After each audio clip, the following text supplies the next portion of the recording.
Afternoon and welcome to IBA News this Wednesday, the 31st of August. I'm Elon Aslan-Levy, joining you live from Jerusalem. The United Nations Security Council unanimously adopted a resolution to renew the mandate of the UN peacekeeping force in southern Lebanon until August next year. This routine extension came at the request of the Lebanese government. At the same time, the Council expressed disappointment in the lack of progress towards a permanent ceasefire and warned that violations of the term of cessation of hostilities from 2006 could lead to a new conflict, something it said none of the parties in the region can afford. Adopting Resolution 2305, the Council urged all parties to maintain restraint and refrain from action or rhetoric that could jeopardize or destabilize the region. It also urged Israel to expedite the withdrawal of the army from the northern half of the Lebanese village of Raja. UN Secretary-General Ban Ki-moon said in the past 10 years the UN peacekeeping forces in Lebanon, known as UNIFIL, have witnessed the longest period of calm in decades, but added that the calm should not be mistaken for progress on implementing the 2006 Resolution 1701 adopted at the close of the Second Lebanon War. The UN force has been present in southern Lebanon since 1978. In an overnight raid in the West Bank, Israeli security forces shut down the Al Sanabel radio station in Dura near Hebron on charges of inciting to terror. 5 of the station's employees were arrested. Shin Bet security agency operatives, together with IDF, police and civil administration officials, participated in the raid, confiscating technical equipment and transmitters. In March, a similar raid in the West Bank, security forces shut down the Islamic Jihad Palestine Al-Yom television station after the channel called on Palestinians to perpetrate attacks against Israelis. Police Commissioner Ronnie Al-Sheikh is facing accusations of racism after suggesting it is natural for police officers to be suspicious of immigrants. In a speech last night, he claimed that every single criminological study proves a statistically higher crime rate among immigrant communities and young people. He then said it is natural that when a police officer encounters someone suspicious, his mind should suspect him more than someone else. He said that the police are involved in a major effort to confront the over-policing resulting from this excess suspicion. But this drew accusations of racism, coming as it did in response to a question about discrimination towards Israeli Ethiopians. Labour MK Merav Michaeli accused the police chief of encouraging violence towards Ethiopians. Likud lawmaker Avraham Negosa called on him to apologise, and many objected to the characterization of Ethiopian Israelis as immigrants at all. Public Security Minister Gilad Erdan also came to the Commissioner's defence, saying that he was simply describing the thought process of police officers that has led them in the past to act wrongly, in an effort to address this very problem. The new school year opens tomorrow after the long and some parents might say unending summer break. 2.2 million students will return to classrooms. That's a full quarter of Israel's population, including over 400,000 in the Haredi sector and more than 540,000 in the Arab sector. They'll be guided by 180,000 education professionals across 4,900 schools, with an increased total budget of over 57 billion shekels.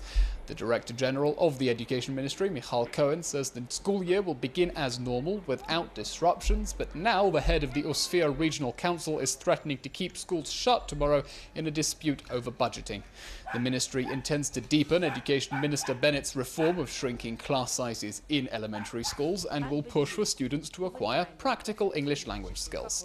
The special theme of this year's school year will be Jerusalem, in honour of the 50th anniversary of the reunification of the capital city.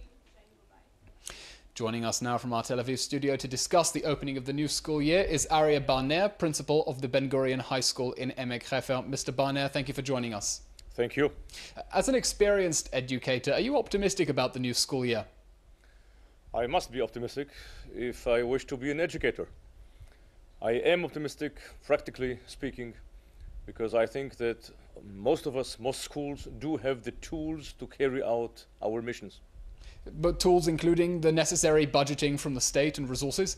Well, budgeting is never enough, especially in Israel, where security is first priority, more than other places in the world.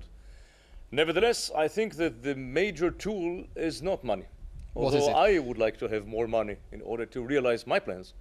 But the most important tool is the behavior and setting an example and the educational personality of the educators, and this does not belong to the financial department. Okay, well, the talent of our educators notwithstanding, what are the main challenges facing our education system? I think that social equality, social justice is the problem right now, more than ever. In the sense that if we wish to build a better society, a society that will be more tolerant, in which poor people will have the ability to make progress, I think we should start this in our schools. And today, first of all, about 20,000 students, maybe more, are out of schools, don't have schools. They're not students, in fact. They are children without any school, according to the figures publicized by the Ministry of Education.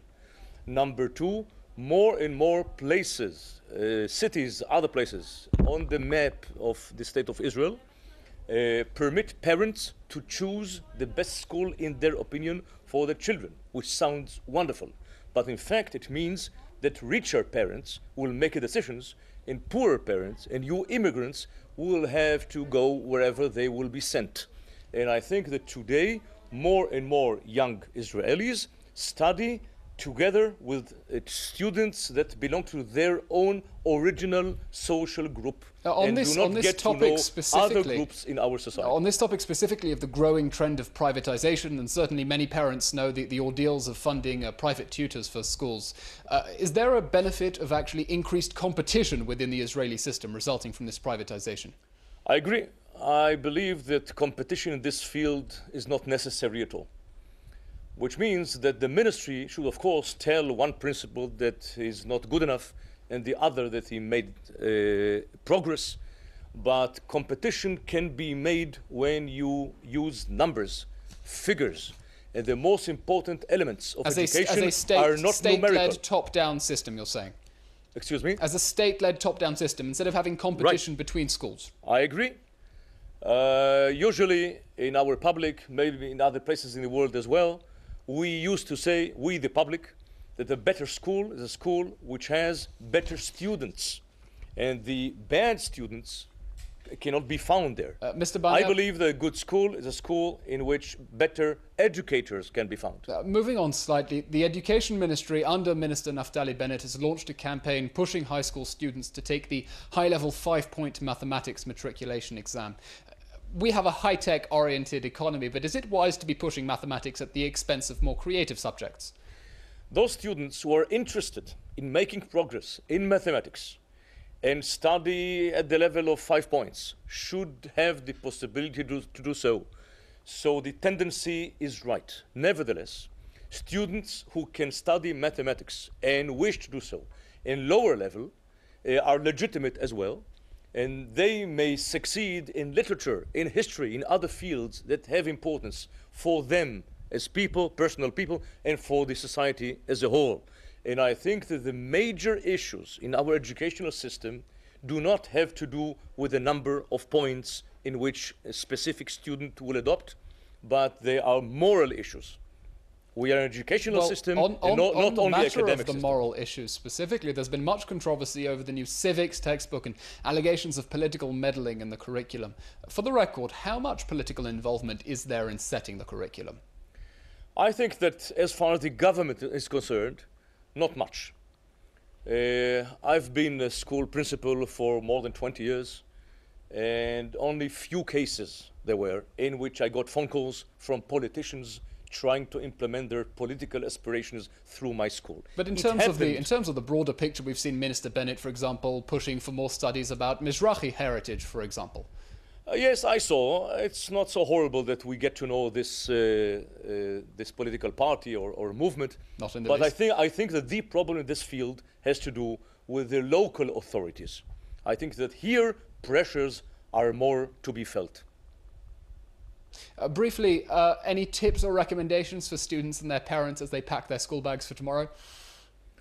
I think the main issue for a student should be, and is in most cases, his or her will to come every morning with joy and to find not only good friends but also adults that in them he will have faith and will be able to take something from them for the continuation of his life. I think this is the major issue in every school, in every country, in every century. The trust between the adult and the youngsters.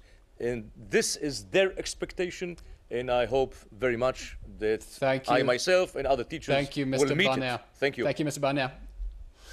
School textbooks in the Czech Republic, staying with education, will be rewritten to label Tel Aviv rather than Jerusalem, the capital of Israel.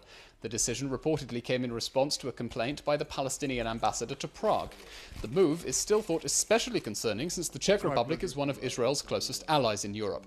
The Czech Republic does not consider East Jerusalem a part of the State of Israel, said the spokeswoman of the Czech Foreign Ministry to Czech press. But asked by IBA why non-recognition of Israeli sovereignty over East Jerusalem should entail denial of the western half at least as Israel's capital, the Czech embassy in Tel Aviv failed to comment. The advanced F-35 stealth fighter appears to have run into a snag. Israel's first order of the American-made fighter jet was rolled off the assembly line at a festive ceremony in June, attended by Defense Minister Avigdor Lieberman at the Lockheed Martin plant in Fort Worth, Texas. But now, the Pentagon's top weapons tester warns that the aircraft is on a path of failing to deliver its full combat capability. The grim review slammed the jet's ability to launch bombs and detect enemy radar. It remains unclear at this point how this assessment will affect the expected delivery of 2 jets to Israel, scheduled for December.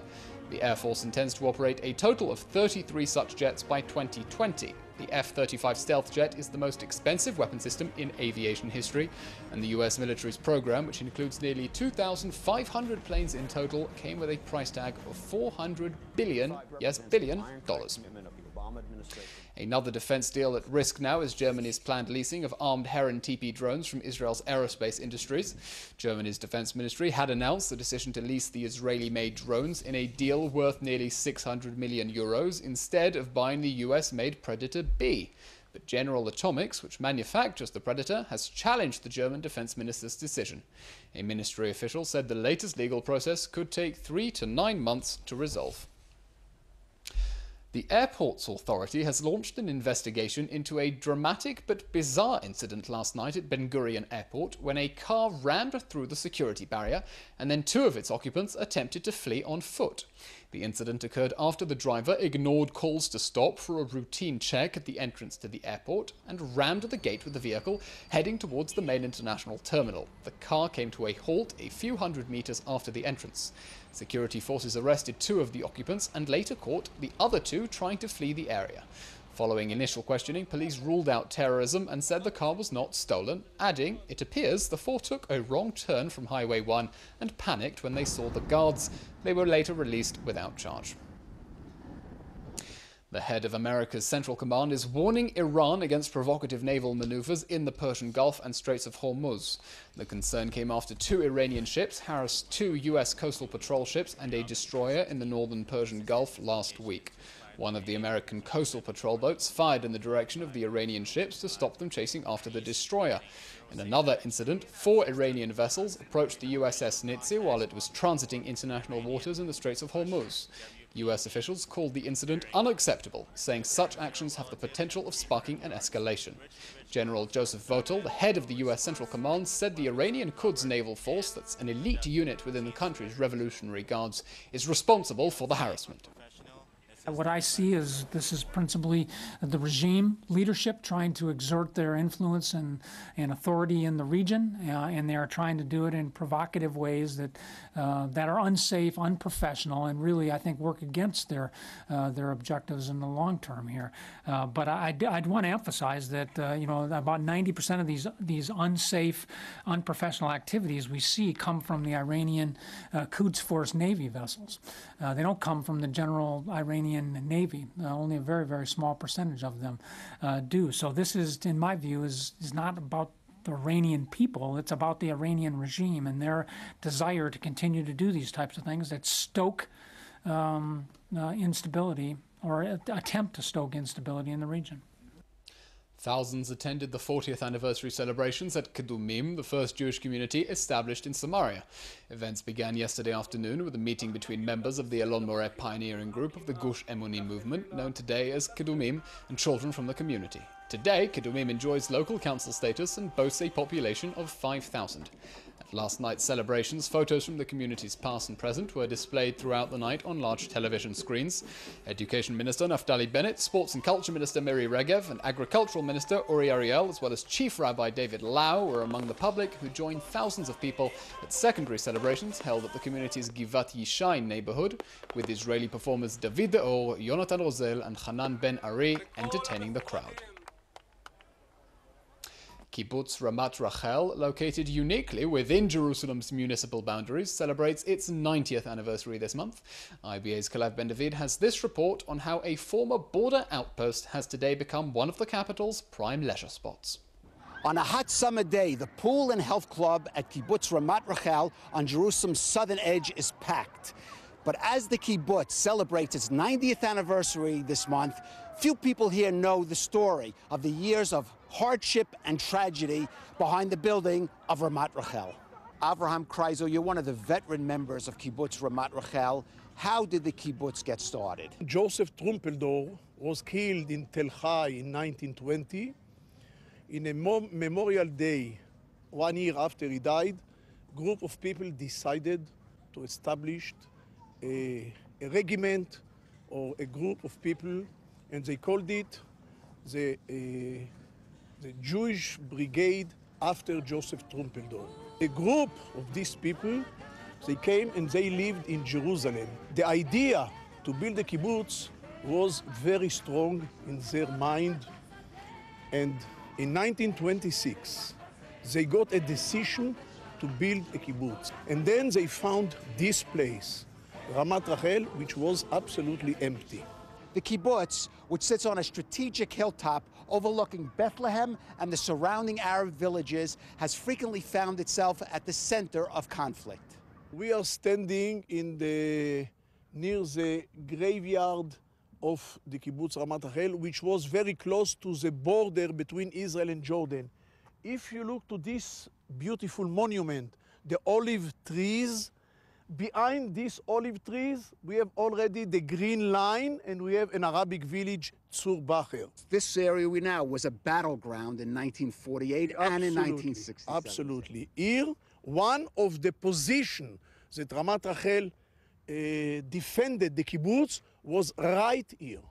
So here, when Ramat Rachel moved from the historical place after 48 war, and the kibbutz established here, and they built the water pool for the members, they found remains, archaeology site that we know today, that we have here ruins and historical instruments from the first temple period.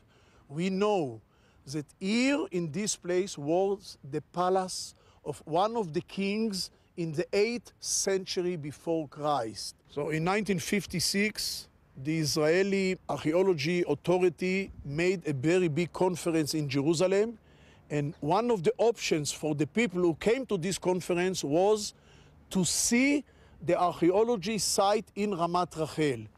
And hundreds of people came on this day to hear from Professor Aharoni what they found here, and they were standing off the water pool here in this place, and suddenly from Mar Elias, which was behind the green line, in the next hill behind Ramat Rachel, suddenly a Jordanian crazy soldier opened fire, and he was shooting of the people who came to this conference.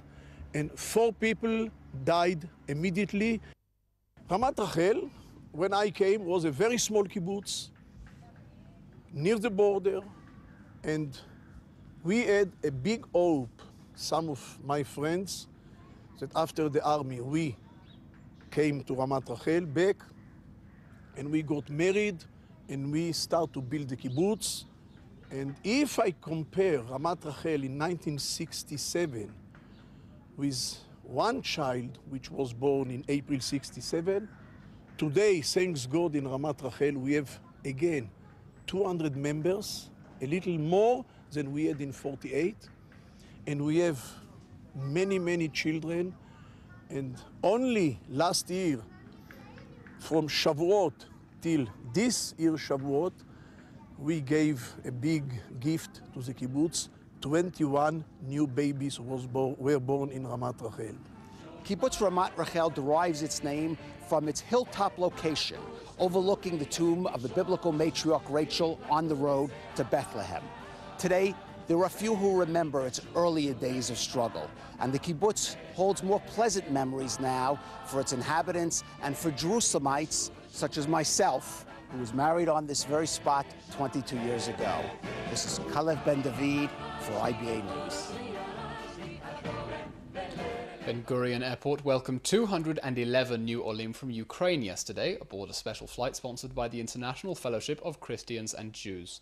The new immigrants are mainly from the east of the country, which has experienced an escalation in fighting between Ukraine and Russia in recent weeks. This is the 19th flight organized by the fellowship since the beginning of hostilities in 2014. The new arrivals include 37 children who will begin school as Israeli school kids tomorrow, 9 of them in first grade. According to Jewish agency figures, 7,300 Ukrainian Jews made Aliyah last year, representing something like a tenth of Ukrainian Jewry. And turning to sports, Israel's Paralympic team headed for Rio de Janeiro yesterday in preparation for this year's Paralympic Games in Rio, set to begin on the 7th of September, running through to the 18th. Some 4,350 athletes from 178 countries are set to participate at this year's Games. The Israeli team, comprising 15 women and 15 men, are set to compete in 11 different categories and includes Israel's first ever women's goalball team, captained by a young Muslim woman from Al-Fahim. Since the first Paralympic Games in Rome in 1960, Israel has won an astonishingly 380 medals, including 124 gold medals. We'll be broadcasting a special feature with our Paralympic rowers next week, and we wish the entire national delegation all the best and good luck. And in finance, the stock exchange is down and the shekel is mixed in foreign trading.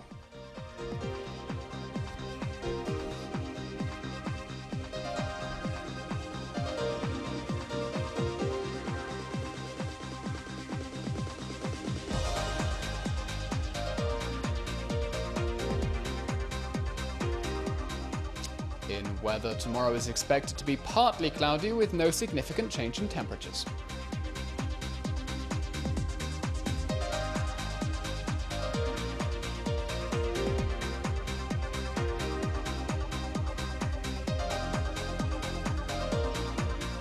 That's all for today, and indeed for August. Laura Cornfield will be back again tomorrow, although it's possible that tomorrow's broadcast will begin with a minor delay of up to 10 minutes owing to a special bulletin in Arabic.